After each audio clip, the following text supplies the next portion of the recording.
سبا سهار وختي پښمنی وخت بعد د پاکستان او د نیوزیلند غړومبنه ون ډے میچ شروع کیږي 3 بجې به میچ شروع کیږي د پاکستان او نیوزیلند تر اوسه پورې سمره ون ډے میچ شوی په ټي 20 سیریز کې خوالډي تاسو له پته ولګیدا چې پاکستان سلور میچونه بایلل او یو غټل و سلور امداسي په غټ مارجن باندې بایلل شرمناک شکستونه په ټي 20 سیریز کې خوړلیو سبا نه ون ډے سیریز شروع کیږي سبا د هفته ورځ د نن د جمعې ورځ د هفته پر ورځ 3 بجې به میچ شروع کیږي سهار وختي 3 بجې د پښمنی په ټایم کې جی پښمنی ته چې تاسو پاسای کې دی شي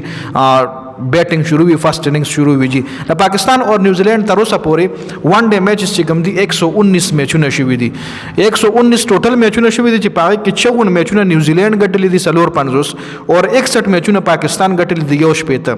درې میچونه پکې نو رزلټ راغلي د باران په وجه باندې کینسل یا بل څه وجه باندې چې مطلب میچ نه وي شوي نو رزلټ اور یو میچ چې کوم دی هغه ټای راغلی د میچ پکې یو ډرا شوی هم دی نو دا مکمل دي چې کوم وګورو پاکستان 61 میچونه ګټلي دي اور نیوزیلینډ 54 میچونه ګټلي دي د ځکه د پاکستان تل لګه غونډه درنه په ون ډے فارمیټ کې په نیوزیلند باندې په ټي 20 کې هم لګه درنه و چې اوس تقریبا حساب ولې د نیوزیلند ټیم برابر کړی وي خو د ځکه د پاکستان چې کم ټي 20 سکواډ نو شو غالډي بیګا یو ویډیو کې تاسو سره ما شریک کړو اوس لک سات مخکې نو هغه ویډیو به تاسو کتلی وینو تاسو کمنټ وکړئ آیا چې دغه سکواډ به نیوزیلند په نیوزیلند کې شکست ورکړي کنه خپل قیمتي رائے ضرور کمنټ کړئ